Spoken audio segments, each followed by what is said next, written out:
All right. So this is where we left off from QuickBooks. Okay, so we just entered in um, a manual check, and we also used the write a check option. So now the next section is going to be talking about actually managing your accounts payable. So in order to manage your accounts payable, there are a few things that you have to do. So you're gonna have to actually use the enter bills option. Now, when using the enter bills option, what you're essentially doing is you're also letting QuickBooks know that you are creating an accounts payable account. Okay? Now, there are a few things that you can do when you enter in a bill, is such as you have your date that you received the bill, you have your due date, etc., etc. Now, there's also something that you do need to know in case that when you do enter in a bill, the only way you can pay off the bill is using the pay bill option. You cannot write a manual check or use the write a check window to be able to pay the bill off, because QuickBooks will not understand or make an associated or a link to that bill. Now, of course, that was back in 2018. 2019, you can use the write of checks option, and it will actually pull up, oh, hey, are you trying to attempt to pay a bill? So, with the 2019 and beyond that, it actually becomes more progressively more accurate, and it kind of knows what you want to do, or it kind of suggests or asks you, are you sure this isn't what you want to do?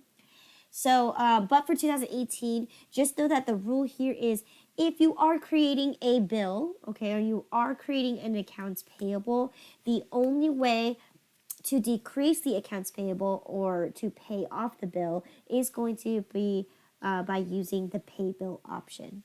But before we get into that, let's go ahead and dive right into entering in a bill.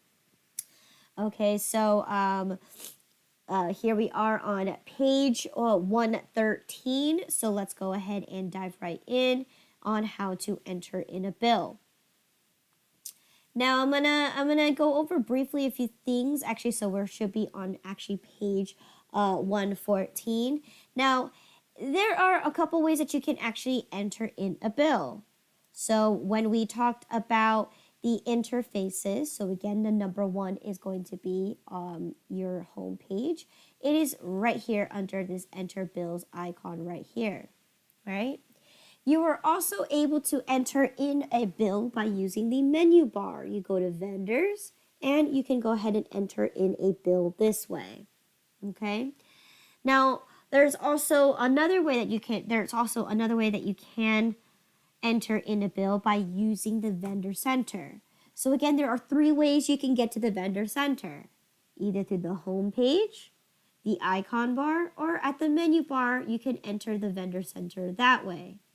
Now, once you're in the vendor center, you have three more options on how you can enter in a bill. Okay? So first one's first is you can select the person. So in this case, we want a supply. You can either right click and be able to enter in a bill this way. Okay, so you can enter in bills. Okay? You can also click on this person and go down to the bottom here where it says manage transaction, and you can enter in a bill using bills. Okay? And then lastly, the other way that you can enter in a bill is going to be utilizing the new transactions at the top of the window, enter bills. Okay? Now, there's also one thing I wanted to talk to you about, because it is actually mentioned at the very end of your book. You actually have what's called a bill tracker. So if you go on your icon bar, again, here's my bill tracker, or if you're on the vendor center, you may access the bill tracker via using your, where is it? You can enter the bill tracker using the vendor center. So I'm going to actually talk about this when we talk about looking at your open current balances for bill tracking. But you're also able to enter in a bill this way as well. So that's a total of 7 ways you can be able to enter a bill. Wait, 1, 2, 3, 4, 5, 6. 6 ways you can enter a bill. Okay? So those are pretty much the options here. So what a bill tracker does is it allows you to give you a summary of all your open bills and transactions. So in this case, as you can see, I have one bill that's pending, and that's Wong and Fu for the $142. Okay. Now what it does here at the top is it gives you kind of a record of what bills have you paid, or what bills that you're outstanding for, what bills are overdue or past due, and what bills you have paid for. Okay, so this pretty much gives you an outline, and you can also pay all your bills this way as well too. So this one is actually going to be widely used. It is new to the 2018 version of QuickBooks to easily manage your bills this way. Not only can you manage your bills too, you can also manage your income as well. But that's going to be in chapter 2, which is going to be next week. But as we look here in the bill tracker, so every time we enter in a bill, it's going to be listed here, and it's only strictly bills. So anything that you use write checks for, it's not going to populate here. So this is basically your accounts payable in one section that you can view right away and pay right away. Okay, and that is the bill tracker. Okay. So again, I'm going to go ahead and enter in the bill by using the infamous home page. So there you go. I'm going ahead and click that icon. And here goes my window to enter in a bill. Okay. So I think the first thing I'm going to be doing is I'm going to be actually entering a bill for Ace Supply. All right, and I'm going to go ahead and click on Ace Supply, and what's going to happen is it's going to populate all the information for you. Second thing I want to make sure is what date is this transaction going to be recorded on? I think it changed in this one. Is it the 11th? It's the same. It's the 8th. Oh, it's still the 8th. Okay, perfect. Now it's going to ask you for a reference number. Now usually this number is going to be the billing number that's on your actual bill itself. You want to make sure that you match those numbers. You want to match those numbers so then you're able to recognize but also keep track of each bill that you pay or each bill that you associate these things with. So the reference number is going to usually be the invoice number. So when you're looking at a vendor's perspective, it's the invoice number that they're sending to you. So the billing number is going to be 2085. 2085, okay? And then here you have the choice. You can either toggle the amount here, or you can list out your details here and it will automatically calculate it for you. Okay, so in this case, I'm just gonna fill out this and let it automatically calculate. So then again, as you can see, it filled out the address for me, and it also filled out the terms for me.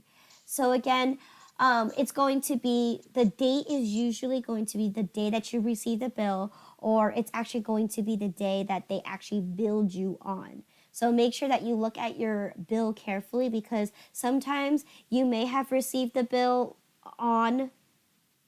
in February, but you don't open it until later on. So never use the day that you open it. You want to use the date that's listed in your actual bill, okay? So then you can get the correct terms correct, all right? And on top of that, in case your terms do not line up or something's wrong with your terms, you can always toggle this and enter in another terms. So let's say they didn't give you terms and they just gave you net 30, you can go ahead and put in net 30 and it will automatically change it right here. So I'm going to change it back to 2% 10 30. I think that's what it was. Is it 2% 10 net 30? Yeah. Okay. Yes. Good. So then now we're going to be looking at Ace Supplies. Okay, so I believe we got custom materials, custom framing materials, was it?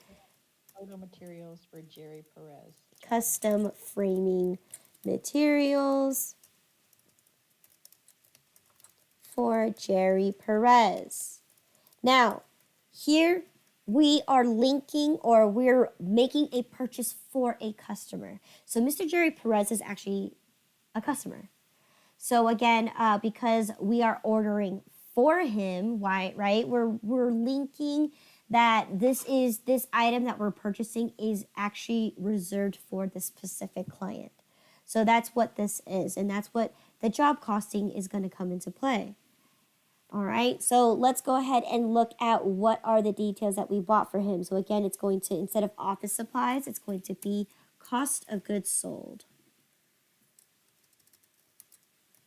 Here we go, cost of goods sold. All right, and the amount for it is going to be $360. $360. All right, memo again is going to be custom framing. And then here, you see this little tab that says customer. So if you actually extend that, it's going to say customer/job. So this is the person that you're linking this job to or linking this order to. So in this case, this is for Mr. Jerry Perez. All right. And there he is, Jerry Perez. Okay. And then it's going to ask you, did you want to bill him directly? Yes.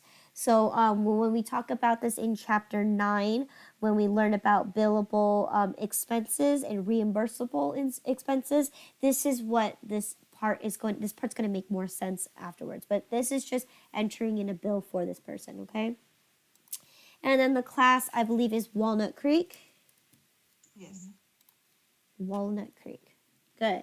So again, because I filled out this information here, right up the top, you have it located up here. Now, oftentimes, because you are buying something from a vendor, depending on what the situation is, you most oftentimes you are tax exempt for this. So in this case, there is no tax to enter in unless they do send you either a bill and it includes those extra things. That's where you're going to have to enter in your extra charges and whatnot. Okay. But in this case, they didn't charge us anything, so we're good and we're good to go. So now we've entered in our bill and all the information looks good, and we can go ahead and click Save and Close. All right, now it's asking me, oh, well, this person, you changed some information for this person. Hold on, let me see. Let me make sure I read that carefully.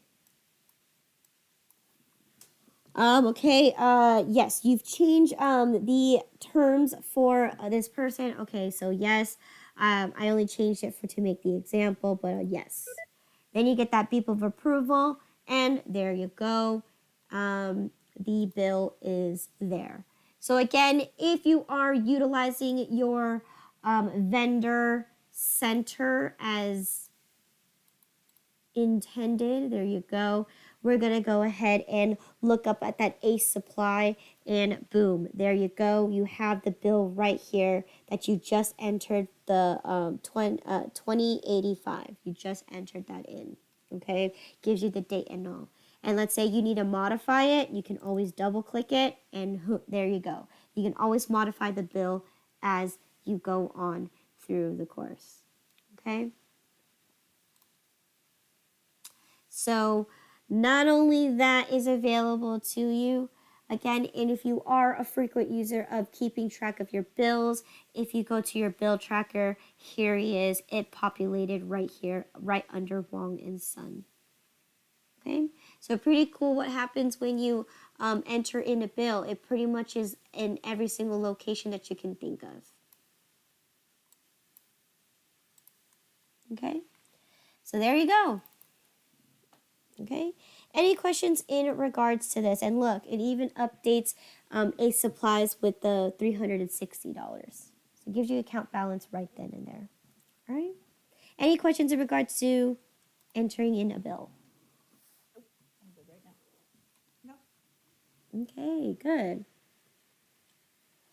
So again, now it's going to ask you to go ahead and look at an unpaid bills report. So again, this, of course, with the 2018 and the 2019 versions, we can get a quick overview using the bill tracker.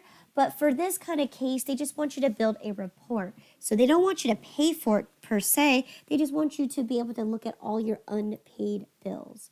So I'd be able to do that by going up to my reports.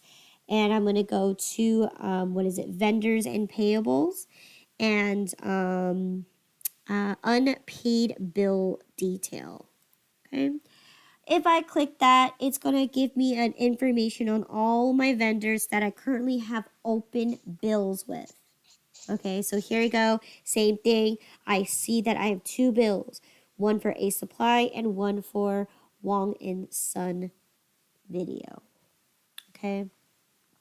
So again, you have the option to just run a report and not pay for it, or if you want to just go ahead and take a look and maybe pay it for it, then you have the bill tracker available to you.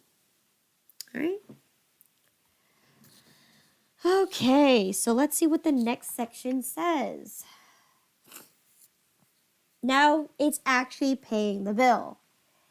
So just like what we've expected, right? The thing that you have to do and you have to know this is that if you are intentionally trying to bring down your accounts payable, you need to use the pay bills option, okay? Let's look at our graphic depiction on our homepage. It even kind of guides you towards where you need to go. So as you enter in a bill, you follow this line here, and it tells you you got to go pay your bill.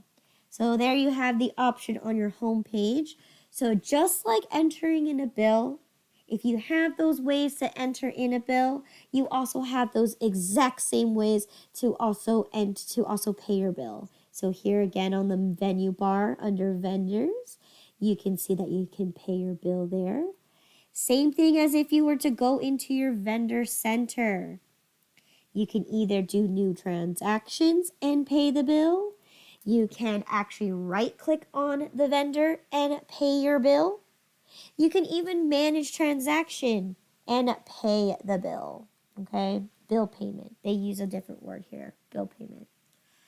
And I believe on the income tracker, the bill tracker, you'd be able to pay the bill to as well. So the bill tracker, you'd be able to pay the bill as well by simply right-clicking and you can pay the bill. Okay, I don't think you have it under the manage transaction. No, you don't. You have to actually right-click it and pay it. Okay. Now, there's also one more hidden thing too. On the last way, so the way number 7. So if you are just happen to be editing your information or just looking at the bill itself or just viewing it, you can actually click on the bill. Right? You're viewing it. Oh, okay, it's due on this date. You can actually go to the very top of the window and you can pay the bill this way as well. Okay? So again, now that's a total of 7 ways that you can pay your bill. Okay? Now I'm going to go ahead and close all these windows because I just want to make sure that you guys understand. I'm going to use the easiest way, which is the home page. So here I am at my pay bills window. Now, when you click on my pay bills option, it's going to list out every single bill that I currently have open. All right? Because what QuickBooks does is it's assuming that usually when you pay your bills, you have the option to just pay them all at once. Okay? Now, of course, we have different vendors, so you're obviously going to be writing separate checks. But if you have, for instance, you have multiple bills from the same vendor, you can actually write one single check for them instead of writing separate checks for them. So you can actually combine them together and then just write a whole check just for that. Yeah, but for this one, we're just going to go ahead and I believe the example says that we are going to actually be paying both bills. Okay. Now, up here, you also have the opportunity to be able to filter out your bills. So you can either choose due on or due date on. You could do show all due dates that are due on, and then you could choose a specific date. So I'm going to say due on February 1st, nothing. What about due on the 12th? Okay, we have this one. How about due on the 21st? Nothing. I mean, just that same one. Or you could go ahead and just choose select all. Okay, so it shows you everything. Other things to do, you could also filter by vendor if you want to just be specific. So if I want just A Supply, I can filter it out and just I only want bills from A Supply. And then you could also sort by its due date. Now, looking at this one, it's kind of hard to look at discount dates. So again, I'm going to go ahead, let me see if I can apply discount. So here it tells us that, yeah, if we pay this bill right now, we can get the discount. But I'm just going to go ahead and clear them all out. So due date, I don't want A Supply because we want all vendors. And we're going to pay every single bill, so show all. Now, you also have the option too, because right now, let's look at my bottom half of my little window here. Right now, my total bills I'm paying is 0. You see this right here? So this right here is going to be your total bills that you're paying. Okay? You have a total of 500 available that's due, but what you're actually paying is 0 because you need to actually select them. So that's another thing that you have to do. Now, you can either choose one at a time, or you can actually choose this little button up here and be able to select them all. So right now, they're not. There you go. You can choose that little button right here and it will select them all. So in this case, I am going to pay all of them. So as you notice, that good. So now I have a total of $502, and I'm going to pay the total of $502. Okay. Now this is also now this is where we have to actually look and go into details. So you can actually select a specific check that you want to actually or bill that you want to actually look at, just so then you can double confirm a few things. So I'm going to go ahead and click A Supply, and I'm going to go to this bill. Now notice if I paid today, which isn't going to be the date that I pay, but I have a discount that I can actually redeem if I fell within the discount period, which in this case, if I pay within February 18th, then I get a discount. And the discount's going to be my 2%. So that's also one thing that you want to double check too is are you able to get a discount? So I'm going to go ahead and close this bill real quick so I can go back to my bill payment window. So I know that I have a discount. Okay, so here in this little terms box in the middle, you can actually set the discount. Now, before I do that, let's go ahead and actually set the date of when we're actually paying this. So what day are we actually paying this?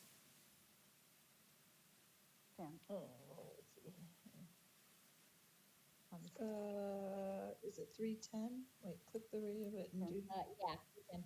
310, 2019 and the due date. Perfect. So, no, 310's on the due date. I'm talking about the day that we're paying it. Oh, you can. 210. Sorry, you can.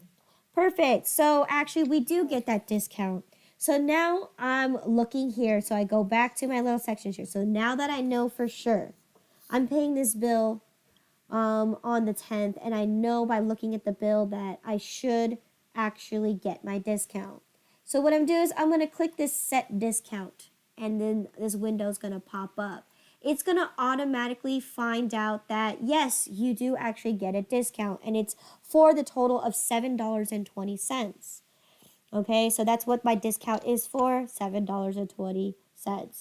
Now it's going to ask me for a discount account number so it can, place this in its proper account. So in this case, it's going to be, I think it's purchase discount.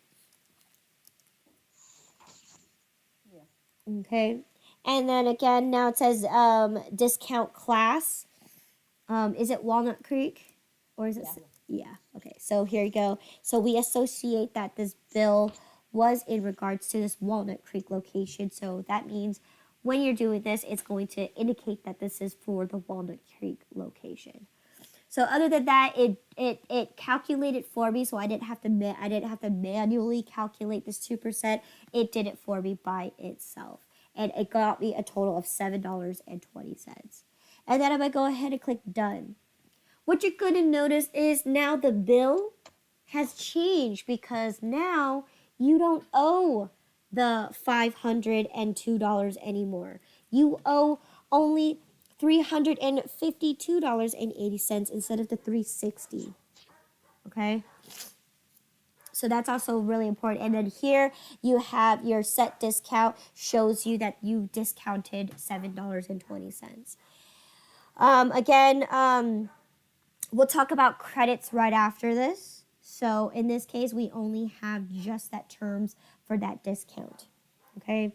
Now this part is where we're going to fill out for the check. It's going to be written for the 10th of February. You want to make sure that the method that you're going to use to pay is checking, right? You can pay with a credit card. It's an option. But in this case, I'm going to go ahead and write a check. Now it says, do you want it to be printed? Or do you want to assign the check numbers? I wanted to select to be printed because I'm not going to assign the numbers yet. I'm going to assign it in a few minutes when we learn how to print out our checks. Okay? So again, making sure that it comes out of our checking account. And now that I verified everything in this window, I can go ahead and click the button that says Pay Selected Bills. So there you go. I got 2 beeps of approvals. Now it's going to ask me this, okay? It's saying that now that you've done paying your bills, the next option to do is either you want to print the checks now, or you want to pay more bills, or you just want to be done with the transaction. In this case, so this is where you have the choice since you only had 2 bills that you paid. You want to start looking into maybe printing those checks out and have them sent out before the end of the day. But in this case, I believe I think I have a couple more transactions before we do that. So I'm going to go ahead and click done. So there you go. I've paid my bills. Now, what's going to be awesome is if I go to my check register, you're going to notice this. In my checking register, it's going to automatically update my checking account, okay? So I started out with 11,000, now I'm down to 7,000. Okay? And then let's look at my transactions. So I have here, I have checks that were written out. I have a check, so here, here's one for Orlando Properties for the 2,300. I have here that I'm pending my my payment to Ace Supply, and I'm also pending my payment to Wong and Son Wong and Son Video. So as you can see, I have a total of a bunch of checks that are still pending to be printed. However, it automatically updated my checking register. Okay, and also it indicated that I paid my bill.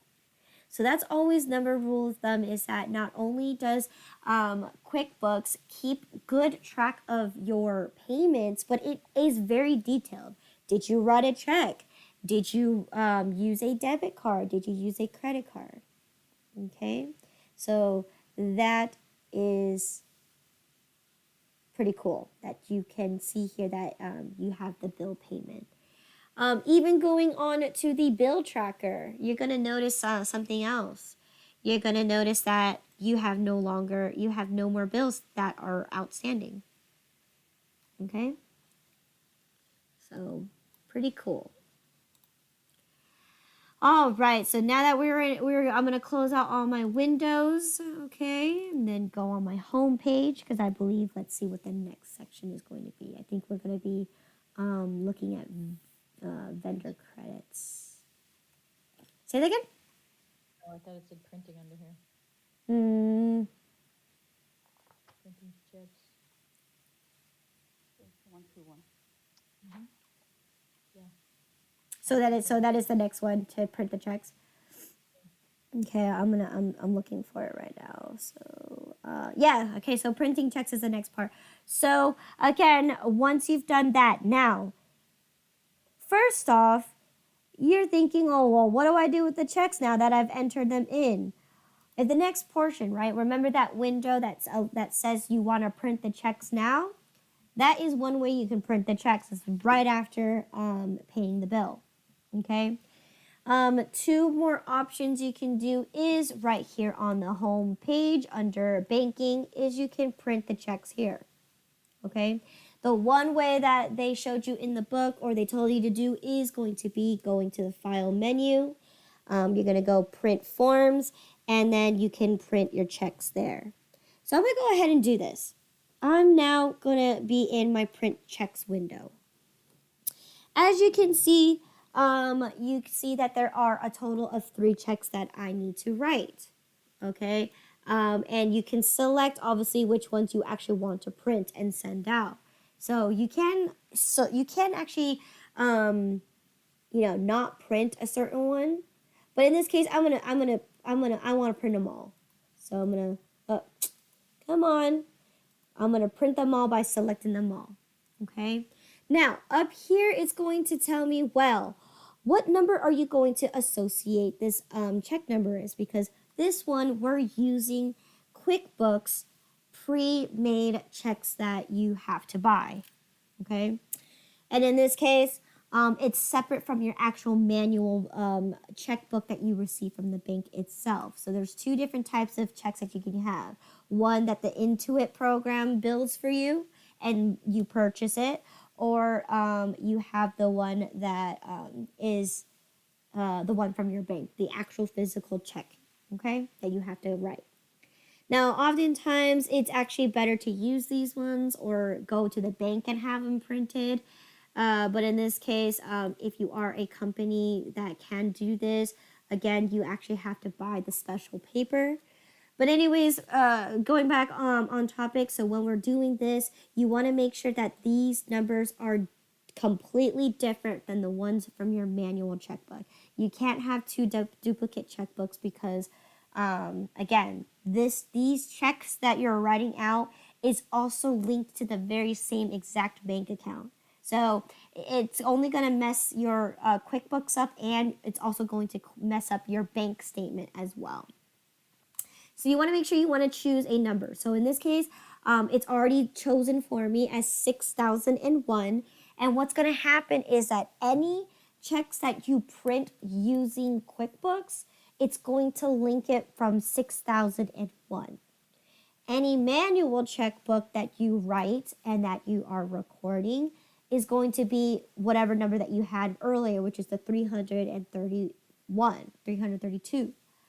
So in this case, I've selected what my check numbers are going to be, and I'm going to go ahead and click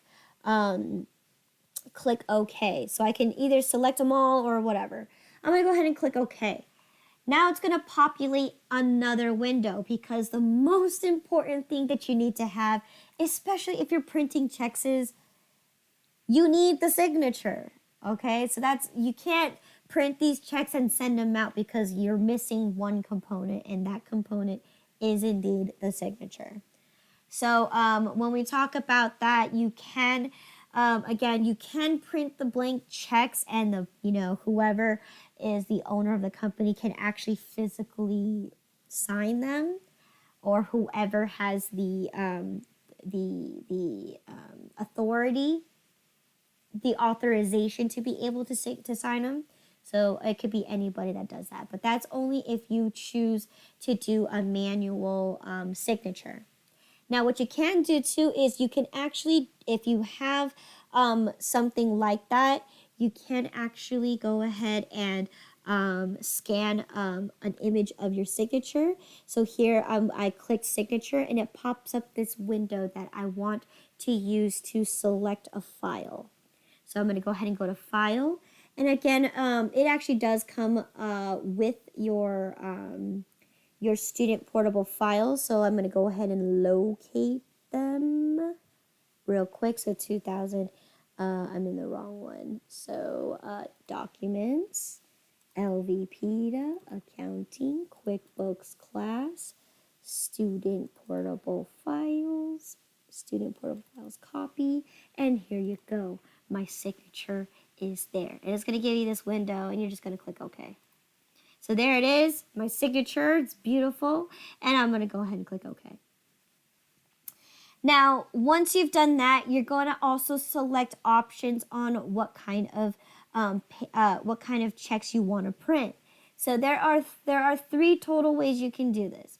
Now, the recommended for paying bills, I would recommend would be just the regular standardized checks. This is where it's going to be the long paper, but it's going to be cut in 3. So you have that long strip of paper. And usually that one, they have perforated tabs on them so you can separate your checks and just mail them out. That's one option.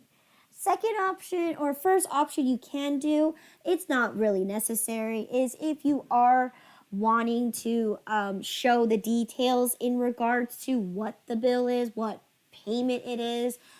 So in this one, it's going to give you the rundown on the bill. So it's going to give you a copy of the bill, and it's going to give you the copy of the check that's written out at the very bottom. So this one, again, this is actually more widely used for doing employee paychecks.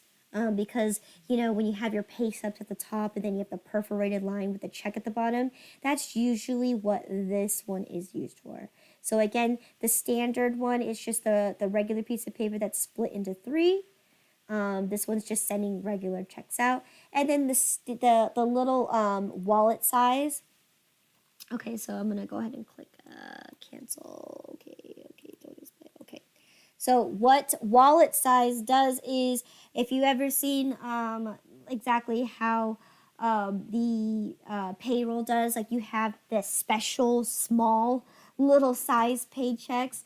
Yes, that's what this one is. It's actually the size of a regular paycheck, not the length of a paper. So this is the actual small sized paper. And again, these things are going to be, if you plan to print these at home, at your business, if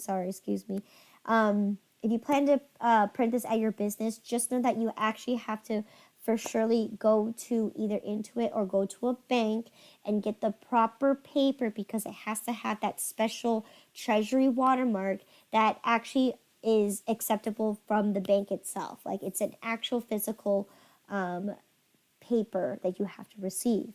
Now, I know that for some also some papers require a particular ink that's Treasury approved as well. So again, printing it at your business is actually not as beneficial as you think it is, just because you have to have not the special printer, but you need the printer paper, the special paper, with possibly the special ink that is validated and considered as Treasury approved type of kind of So that's weird. I know. It's been talked about this before, because a lot of times is, like, a lot of people, they use the printer, they print money, and they use that special ink to print it. Yes, and that's what I meant by that special ink that allows it to be like holographic or something like that. So yeah, there are a few things that you may have to incur, like special ink or special paper. But also with these things too, depending on which one you have, it's already pre-perforated, so you don't have to deal with that. But another thing too is that if you are planning to print at your business, make sure you know how your printer works. Because you never want to waste those types of paper. I know it's very expensive to purchase. Okay, so again, because we're just writing regular checks, most often common that you're going to be using is the standard one. And then you're going to go ahead and click print. Okay, now for me, I'm going to cancel my printing because I don't want to print and waste paper like that, so I'm just going to go ahead and click cancel and click OK. So my checks are still needed to be printed. However, that's how you do it, okay? And make sure that when you get that little window, what that window does is it allows you to save it, so then next time you need to print it again, you're able to print it. And then the question after that is going to ask you to set up your printer accordingly. Okay, so that's how you print checks. Okay, any questions in regards to checks and anything like that in general? All right, good. So there you go. We talked about printing it standard wise or wallet size, whatever. We talked about entering in the signature. So again, once a check has been sent out, and for some reason you didn't do accounting very good, and you realize that you sent a check that is going to be bounced back, or you've written an NSF check, a non-sufficient funds. And of course with that there comes consequences, because your bank is going to charge you, they may charge you. So there's a lot of things that come wrong with that. But or maybe, for instance, maybe you accidentally wrote the wrong amount, or when you entered in the bill originally, you entered it in for the wrong amount, and when you paid it, you paid the wrong amount. And we also actually didn't talk about this, but you can actually pay bills in partial payments. So for example, that one bill that we just saw that was for $360, I could pay half now and then send the second check later. So you can do that. And if you do that, QuickBooks is also going to keep track of that, as well as if you paid only a partial payment for this bill. When you pop up that bill again, it's going to bill you for the remaining amount. So yes, you can write those kind of checks. But for instance, like you you forgot to add the discount to it, and you need to void it. Now, general rule of thumb about voiding checks is it's easiest if you haven't sent the checks out. Okay? That way you can print out a new one and be able to give the new one and just tear up the old one. Now, a lot of these mistakes usually don't happen until afterwards. You don't find out until after the bill has been sent to the post office, whatever means of sending the bill is sending the payment is. So oftentimes, if that was the case, you're actually gonna have to call the bank, because if you're doing this in QuickBooks, the bank's not gonna know. So that's one thing that you have to know, is that if you're utilizing QuickBooks and you're doing something like writing a check, make sure that you understand that everything that's correlated in QuickBooks, you also have to physically do. So if you're dealing with the bank, making bank deposits, or depositing the checks, or writing those checks out, you need to make sure that your bank knows as well. You can't just assume that QuickBooks is going to notify your bank unless you set up bank feeds, which we'll talk about in chapter 5. But for this kind of instance, it's general rule of thumb that if you're going to void or cancel a check, you want to try to minimize by doing it if you haven't sent the check out. Okay, that's rule of thumb. You know. Okay. But for any instances you need to void a check, it is so easy to void a check. All you got to do is just locate the check, and so let's go ahead and do it. So again, how do I get to a check register? The check register button. Yes, the check register button on the home page. Make sure you're specific. Okay. So for instance, I think I'm voiding check number 6003 because I didn't print them. It's going to be the Wong and Son one, since it's the last one. So what I can do is I can right click on it and be able to void the check there. Okay. Oh, you can put it, okay. Mm-hmm. You can also do another way. When you click on this, make sure it's highlighted. You can go to the edit menu and you can void the check that way as well. So where is void? Down it, one more down. Yep, there you go. Void bill payment. Okay. I don't believe you can actually physically go on there onto the check itself and void it itself. I don't think it allows you to do that You can do that, right? Can you right click?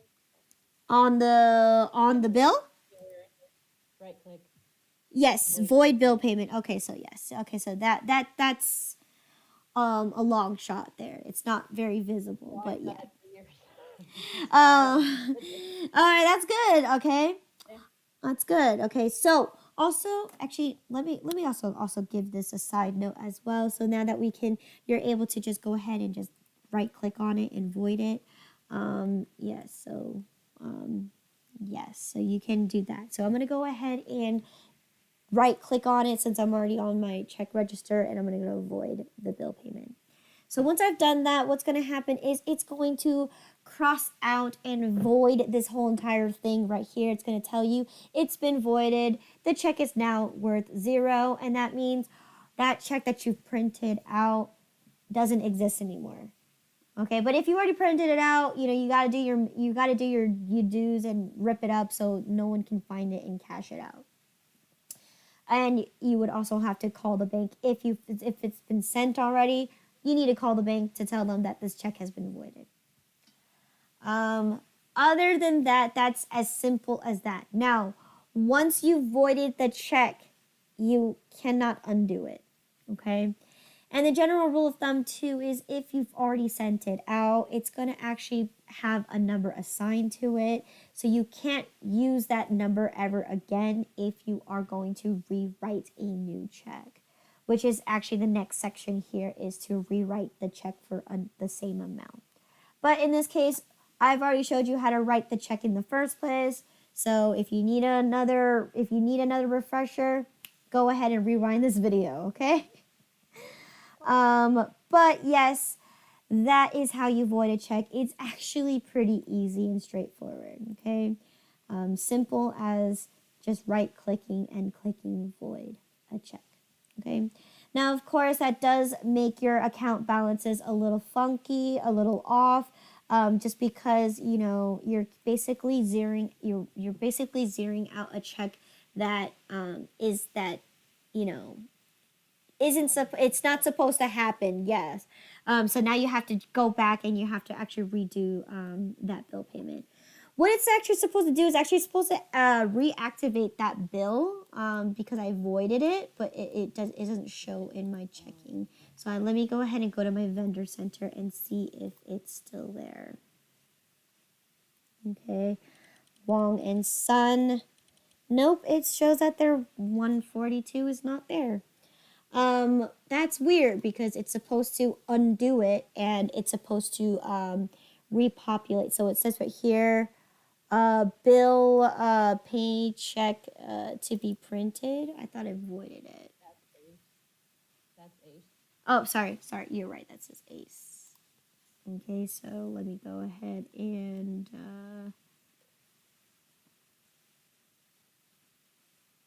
close this out. So I need to go to Wong and Son. Okay, yes, so here you go. There you go. Now that it shows here that you did pay it but canceled it. So I'm going to go ahead and check this out. And you should have the void logo on here. I don't see it. Let me confirm I actually voided it. And actually, let me go back to my checking account.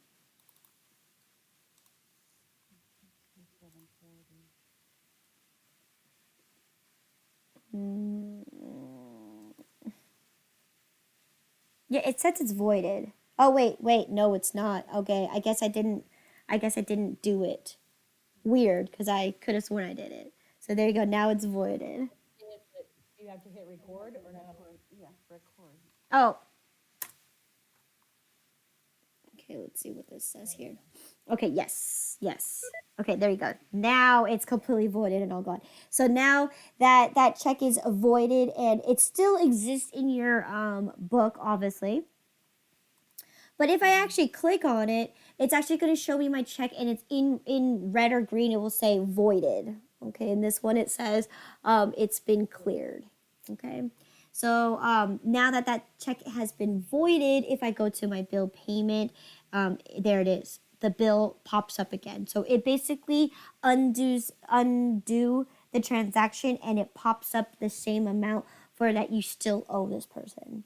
So that's what I wanted to show you, that this is what happens when you void a check. It's basically going to undo it, and it's going to show up that you still owe this much amount. Okay?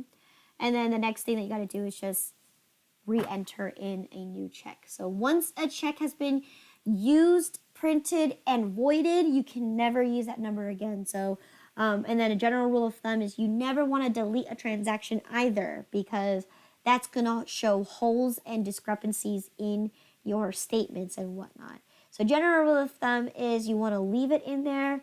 No deleting anything in QuickBooks.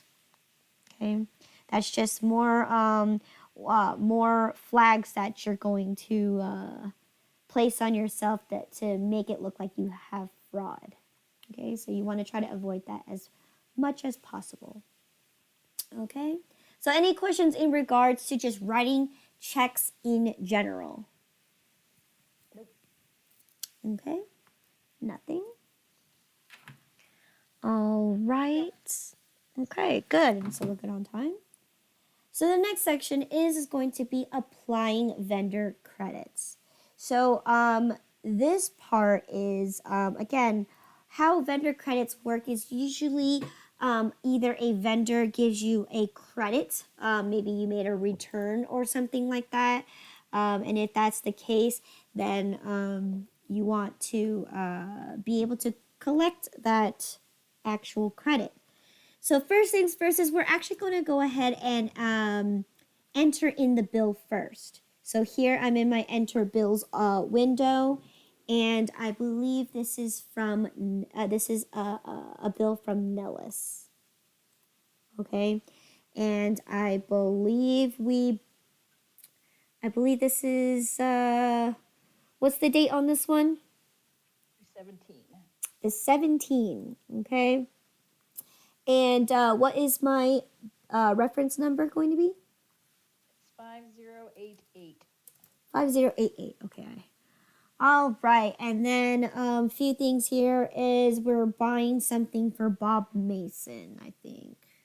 Yeah, custom framing materials for Bob Mason job. Custom framing for Bob Mason. Okay. And again, it is for the total of, so here you go. It is a cost of goods sold because, what's the total? 300 even. 300 even. All right, memo. Custom framing material.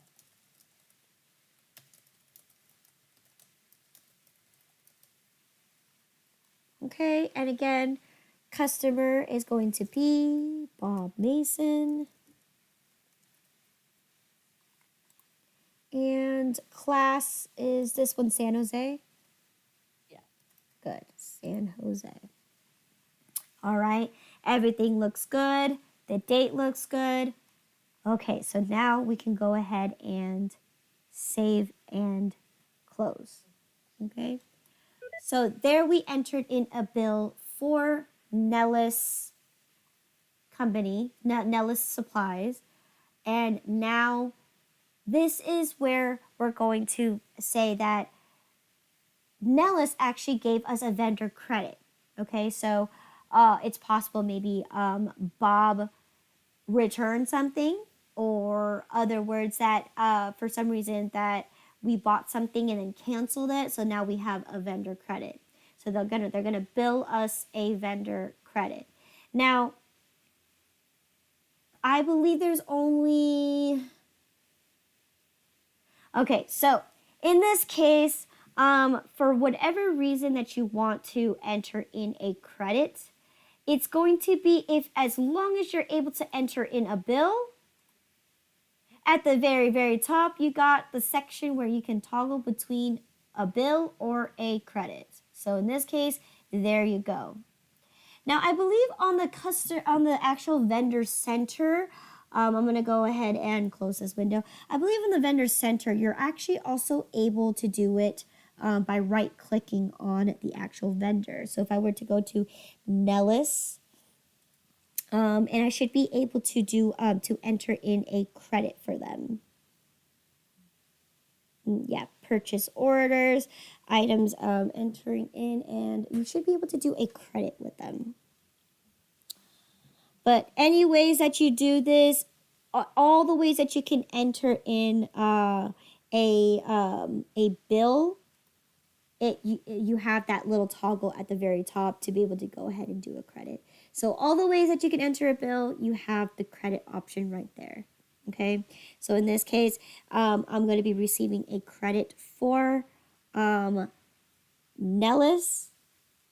Okay, and is it going to be for the same date?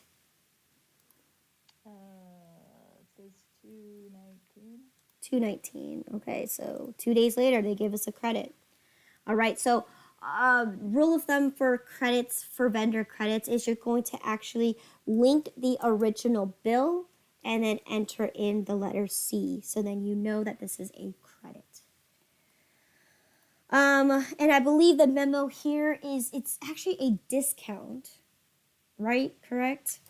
Discount. It says credit on custom framing materials. Credit on custom framing materials. Okay. And this one is actually going to be, instead of cost of goods sold, since this is a credit, it's actually going to be categorized as a purchase discount.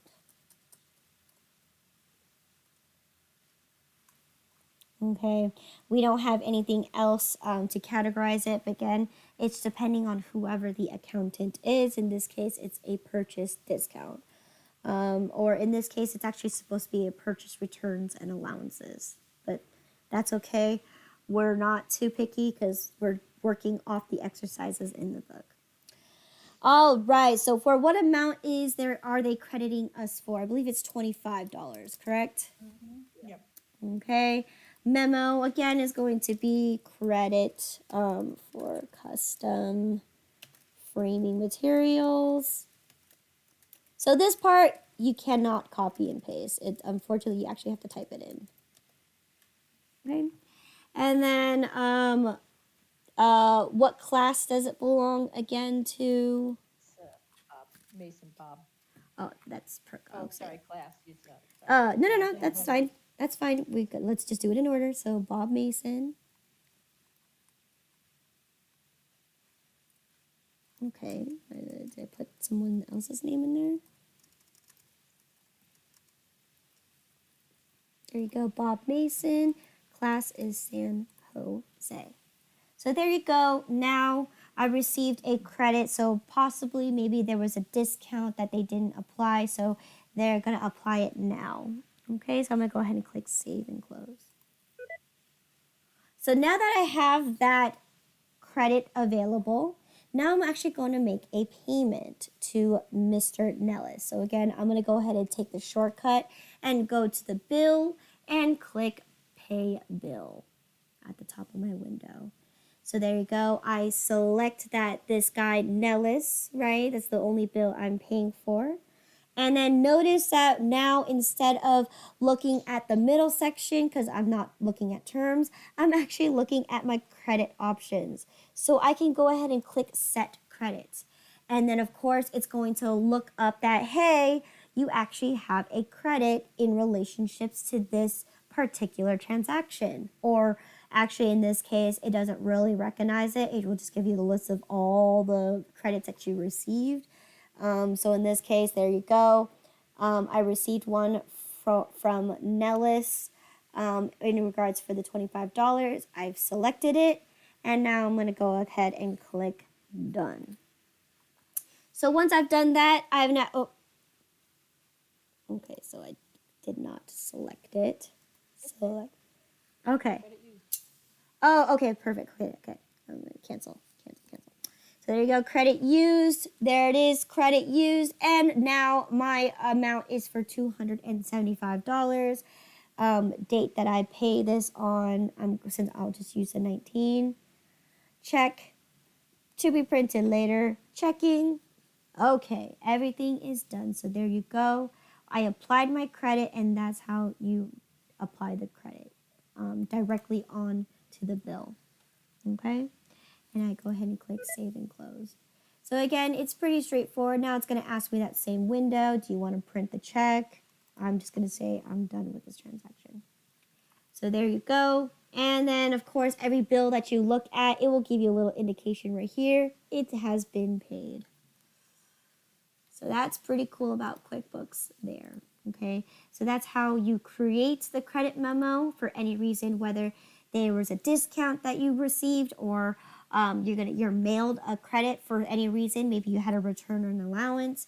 They'll send it to you, and then there you go. You're going to go ahead and apply it to your bill. Okay. Any questions in regards to that? Nope. No. Okay. Let me see what the next section. So tracking company credit cards. Okay, so we talked about the different options that you can pay your bills with, right? You're not limited to just only your checking book itself. You can actually pay for items using your credit card, okay? And the easiest way to be able to locate that is going to be on your home page. Oh, let me open up my home page. On your home page, under banking, here you have enter credit card charges. Okay? Boom, right there. That's one way. You can also do that by going up to the top of the banking menu and being able to enter a credit card charges that way. Okay? And just like entering in a bill or doing a bill payment, you're actually able to do that as well in the vendor center. So you can enter in a credit card transaction. Okay, not at the top, but you should be able to do it by right-clicking, and it says that you can enter in a credit card charge. Okay, so there's right there, and you can also do manage and credit card activities. Okay. So yes, you could do it directly like that. Now, also with that also being set into place as well, you can also enter in your credit card transactions directly into the credit card register. Okay, by going to your chart of accounts. So with that, I'm going to go ahead and focus on just this Solum, just using the home page as usual. Okay, so there we are. We want to make sure that we choose the correct credit card. So again, with a business company, you can have multiple credit cards, of course. In this case, it is my National Bank Visa Gold credit card. Okay. And let's see. Who did we purchase this from? What credit card transaction are we doing? Bay Office Supply. So Bay Office Supply. So again, we just added that in our very first transaction here. Good. On the date that we charged this credit card was, is it the 21st? 24th. 24. There you go. Obviously, there's no reference number when you're using a credit card unless you're paying a bill off. It has a reference number. Perfect. So it's probably a sales receipt from the actual place. So what is it? 65432.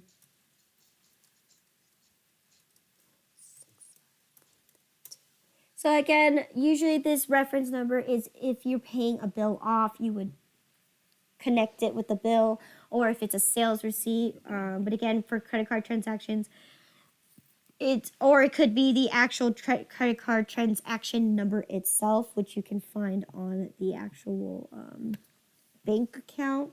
But again, it's usually linked to whatever you're paying for. So the memo here is going to be Purchase office supplies.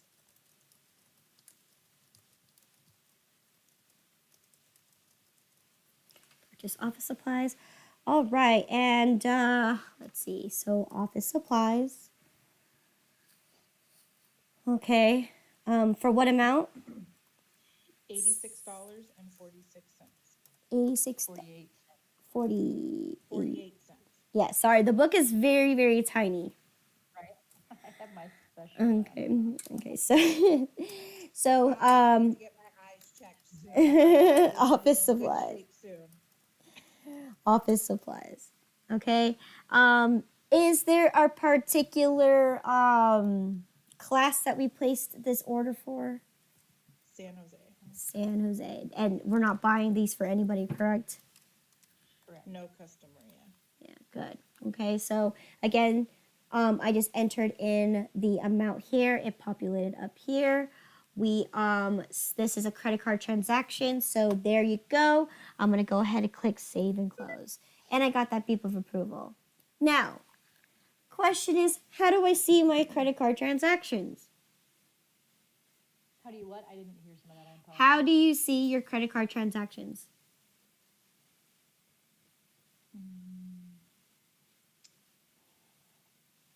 I'm looking. Well, will they go in a register as well? It is a register, yes, because it's a liability. I don't think you can do it up here though. Let me see, banking. Let me see. Use register. I don't think you can, or maybe you can. Yes, you can. So use the credit. Use registers on the banking thing, and we're gonna locate my credit card, which is a liability. So again, National Bank Visa Gold Credit Card. There you go, and we click OK, and there you go. It opens up your transactions, and here was the first thing that are the credit card transaction we just entered into Bay Office Supplies. So cool.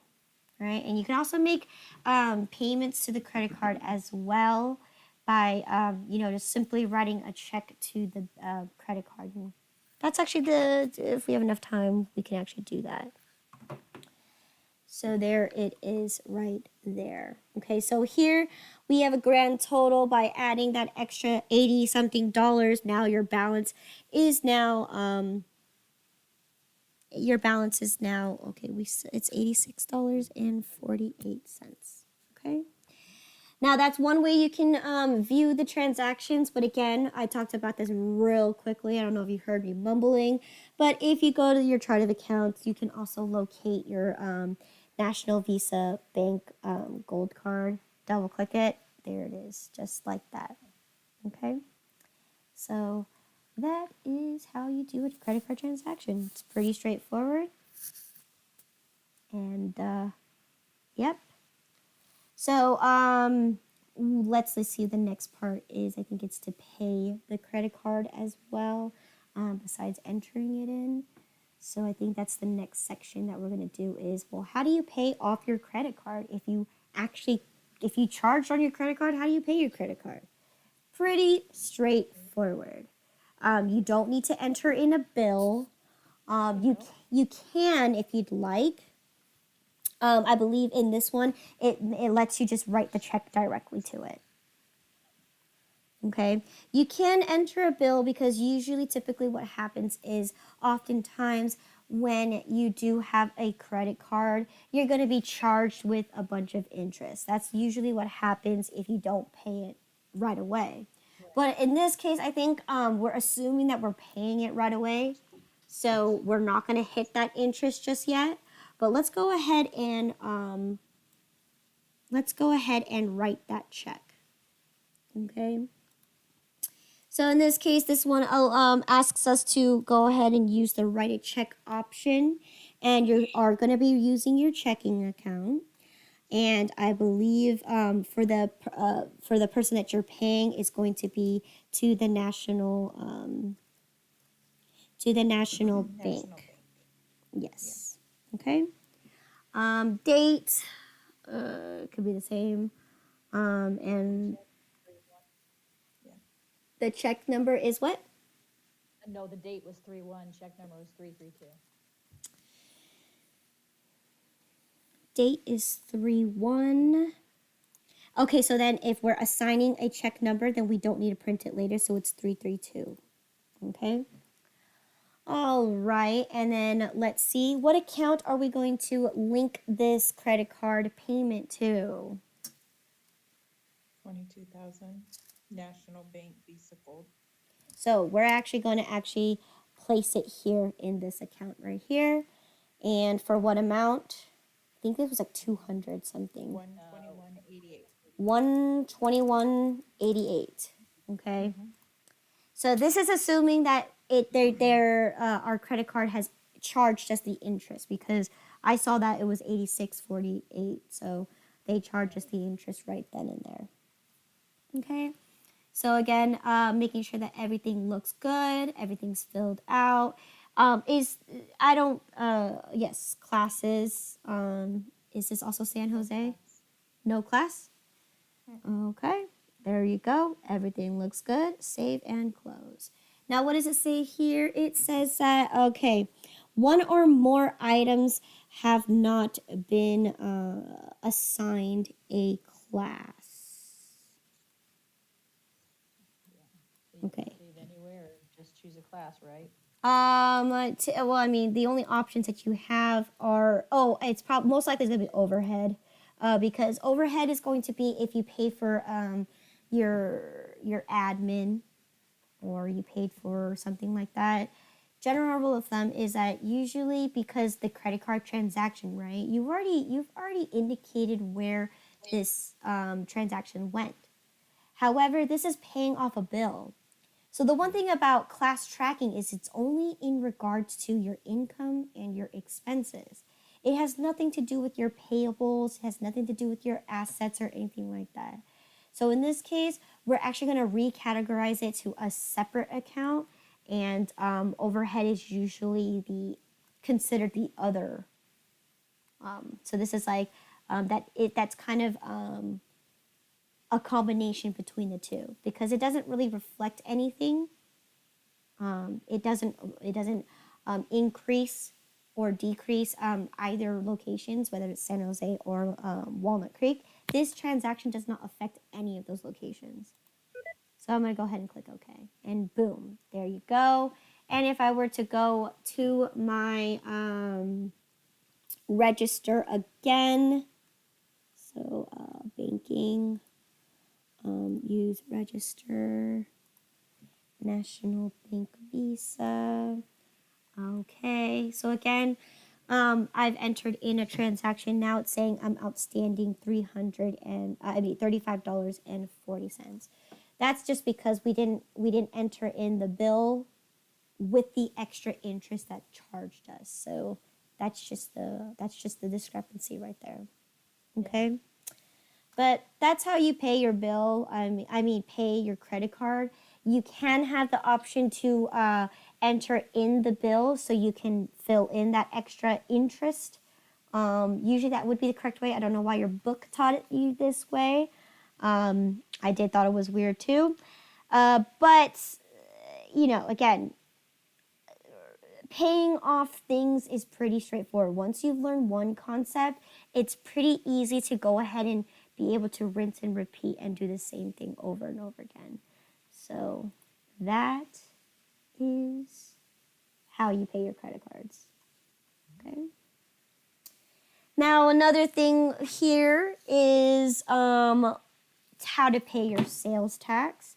So again, we'll touch briefly upon this just because this is, we still need to know how to actually set up your sales tax. but that's going to be something that you will learn in actually chapter 2, setting up your sales tax per se. But because chapter 2 comes before chapter 4, this is assuming that you already know how to set it up. But I'll just go ahead and briefly go over it. So you have this little icon on your homepage that says set up or manage your sales tax. Okay, so what you're going to see here is that you could set your sales tax preferences, which we will talk in chapter 2, or it's either chapter 2 or chapter 3. And here we're just looking into paying the sales tax. So you could just go ahead and click pay sales tax and it will just populate the window for you. Here it is. Okay, so it says that, well, hey, you actually owe all this tax. You owe a total of this much tax to Santa Clara for $99.33. So I'm going to go ahead and click that Santa Clara because I need to make a payment and click OK. Just like that, it already paid for it. Yep. And in order to locate it, you can find it in your check register. Okay, so usually these payments are actually done via either online. So as you can see, here you go. I wrote my check out for $333, and I paid my taxes right there. So that's as simple as it can get. Because we haven't talked about setting up the sales tax item itself. So we talked about creating the sales tax item. We use the State Board of Equalization. So that's going to be the location that you're actually going to be mailing this check out. And you, depending on your company, right? Oftentimes, most likely, if you are a small company, you don't need to pay your sales tax often. You actually can be deferred and pay it every quarterly or every monthly or even at the end of the year. Okay? But obviously, corporations, they have to pay it within the week. Okay, so that is it. Pretty straightforward as paying sales tax. But it will make more sense when we actually set it up in chapter either 2 or 3. Okay. All right, there should be one more section left in this book, which is going to be accounts payable reports. So again, reports are only good for one thing. And the only thing that you actually would technically use reports is, it's going to be based on your job position. If you're a sales representative, then your job is to make sure that you check up on your sales, right? You create reports based on your sales. If you are the inventory manager, your job is to make reports based on the purchase orders that you have, the inventory items, what are available, and et cetera, et cetera. In this case, this is looking at accounts payable. So if you are in charge of accounts payable, most of your reports are going to be geared towards who are the vendors that you owe, what payments have you made, what bills are still open and still left that you have to pay. So that's pretty much what reports does. It actually tackles down a specific question that you're asking and looking for an answer for. So that's the general rule of thumb of all these reports. Now, since this is the first time looking at reports, okay, as you go onto your reports on your menu bar, you can see you can build a bunch of reports here. Okay, so again, I talked about position-wise, right? Whether it's a company snapshot, whether you are looking for company financials. If you're a sales, if you're a sales representative, here's all your sales reports. If you're looking at jobs or times or mileages, you can also look at that too. If you're the inventory manager, these are the inventory reports that you can do. So again, reports are only useful for your particular position in the company. Okay, but in this case, the book tells you, oh, well, this is what you can do. Well, I'll show you briefly on the few things that you can do. So I believe this one is going to go to vendors and payables. And then here are the lists of what you can do. So you can look at vendor balance details, right? You can, when you pull that up, it pretty much gives you a pretty much a quick summary of all the transactions and how much the vendor owes you. In this case, a supply, I've created a bill, I've paid the bill, I've received a discount, therefore I don't owe a supply anything. Same thing with Nellis. We just entered this transaction not too long ago. So here's the detail of the exact transaction and what their current account balance is with me. Okay, so in this case, I owe everybody nothing except for the Wong and Son, since that's the one I canceled the check for. So I still owe them $142. So not only that, you can build your reports based on anything that you want to are looking for in regards to a particular transaction. So that's what reports are there for. It's just so that you can build or collect data, for instance, to answer the question that you need. So this is just a quick overview of things that you could possibly have questions about, or for instance, like we have the vendor balance detail, we have the unpaid bills, we have the accounts payable section here. We even have transaction lists, so your list of everything that you've done between that. You can even check up on your 1099 workers and things like that. So all these are pretty much just geared towards a specific question that you have in the specific position. So this is dealing with just payables. Okay, so most of the reports I'm not going to actually touch upon too much about, because again, it only makes sense for you to use the reports and to look at the reports if you need those reports. But for most instances, if you're just a regular accountant, you probably won't need any of those reports. The only reports that you'll need is your financial statements and your trial balance, and that's pretty much it. All right, any questions in regards to reports, or just, in general, anything for chapter 4? Nope. Okay. Good. So again, these, if you want to know more about these reports, just go ahead and read the book and look at them. Again, you can create reports in the click of a button. Okay. So again, I talked about the bill tracker already. So this should have been in the very beginning of the book, but I don't know. I didn't write this book. So anyways, let's go ahead and just try to find those review questions. Okay, here we are. Review questions. All right, question number 1. You may record a payment to your vendor by...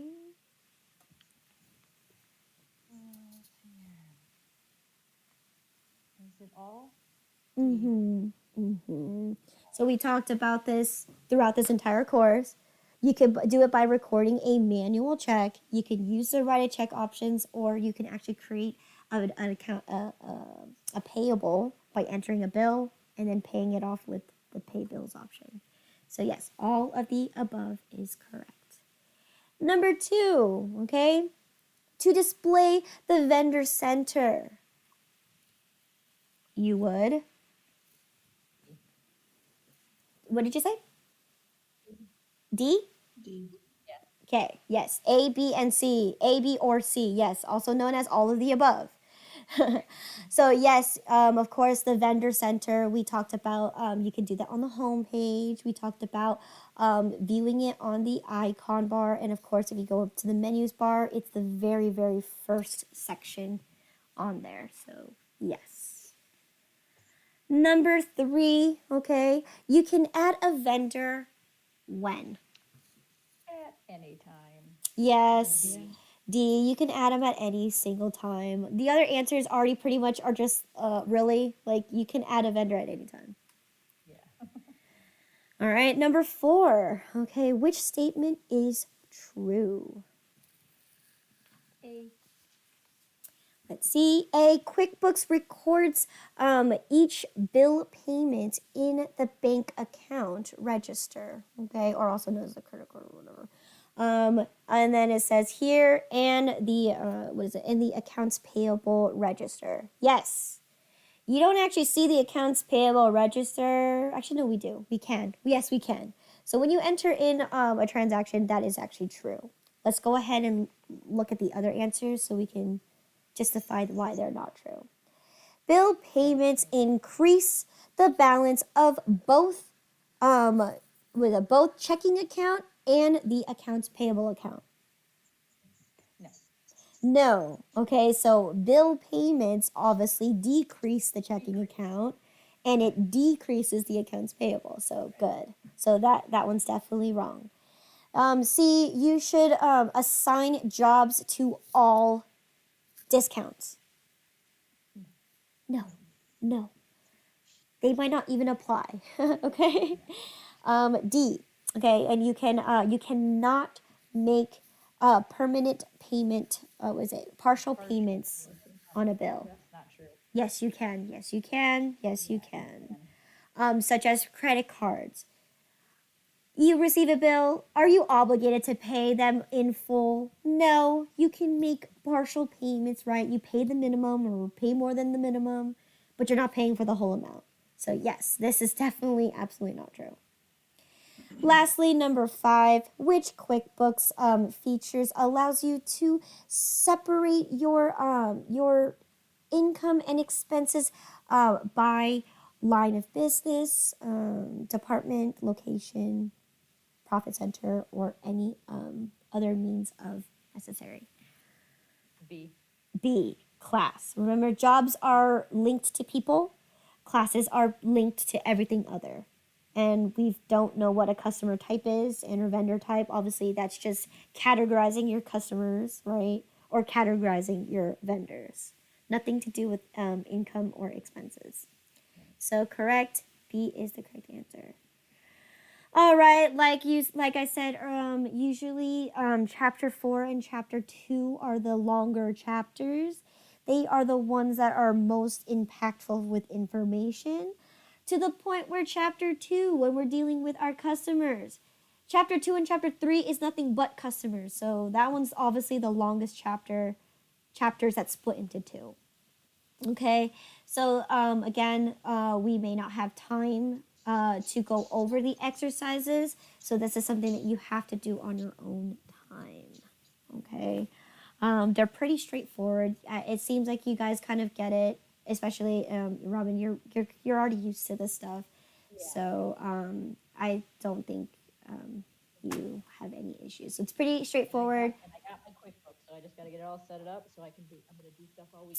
Perfect. And good. Yes, I heard, Michelle, you guys both of you have the QuickBooks downloaded properly. And yeah, so just download the portable files. It's pretty, easy. Just go on there, click on it. But if you have any issues or need help to download them, just send me a message and I can go ahead and assist you. We get our QuickBooks up and running. Is that correct? Yes.